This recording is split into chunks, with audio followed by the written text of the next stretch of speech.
ఇవాళ స్మార్ట్ ఫోన్లు అనేవి మన జీవితంలో ఒక భాగంగా మారిపోయాయి. ప్రపంచవ్యాప్తంగా నేడు 400 కోట్ల మంది చేతుల్లో ఇవి దర్శనమిస్తున్నాయంటేనే ఫోన్ల వాడకం ఎంతగా ఉందో అర్థం చేసుకోవచ్చు. సమాచారాన్ని తెలుసుకోవటానికి, పరస్పర సంభాషణలకు, ఆర్థిక సేవలకు, వినోదానికి ఫోన్ ఉపయోగపడుతుందన్న మాట నిజమే. అయితే ఫోన్ల వాడకము శృతిమించటం అనేది ప్రజారోగ్య సమస్యగానూ మారుతుందని నిపుణులు హెచ్చరిస్తున్నారు.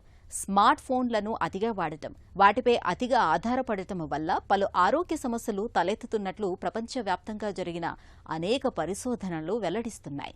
ఈ నేపథ్యంలో స్మార్ట్ ఫోన్ల వ్యసనం నుంచి బయటపడేందుకు ఏం చేయాలో, ఎలాంటి జాగ్రత్తలు తీసుకోవాలో ఇప్పుడు తెలుసుకుందాం.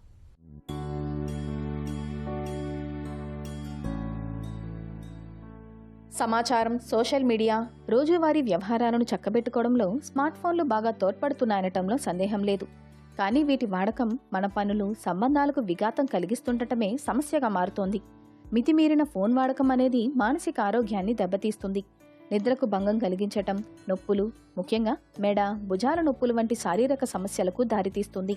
అయితే జూదం, మాదక ద్రవ్యాల మాదిరిగా స్మార్ట్ ఫోన్ల అతివాడకాన్ని వ్యసనంగా పరిగణించటం లేదు. అయితే కొన్ని గుణాలు వ్యసనాన్ని పోలి ఉండటం గమనార్హం. ఉదాహరణకు, కొద్దిసేపు ఫోన్ కనిపించకపోతే కొందరు తీవ్ర ఆందోళన, అసౌకర్యానికి గురవుతుంటారు. స్మార్ట్ ఫోన్ల మీద విపరీతమైన సమయాన్ని గడపటం, వాటి వాడకం మీద నియంత్రణ లేకపోవటం, ఇది రోజువారీ ముఖ్యమైన పనులకు తీవ్రంగా విఘాతం కల్పించటాన్ని సమస్యాత్మకంగా పరిగణించాలి. ప్రస్తుత క్షణం మీద దృష్టి సారించలేకపోతున్నట్లయితే ఏకాగ్రతను పెంచే యోగా, ధ్యానం, ప్రాణాయామం వంటి పద్ధతులు మేలు చేస్తున్నట్లు అధ్యయనాలు చెబుతున్నాయి. ఫోన్ను చేతిలోకి తీసుకుంటున్నప్పుడు మనసులో ఓసారి ప్రశ్నించుకోవాలి.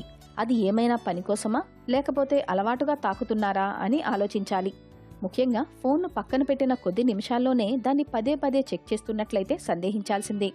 అదే పనిగా ఫోన్ను వాడటం కన్నా ఆరు బయటకు వెళ్లటం, ఆత్మీయులతో గడపటం వంటి ముఖ్యమైన పనులకు ప్రాధాన్యమివ్వాలి.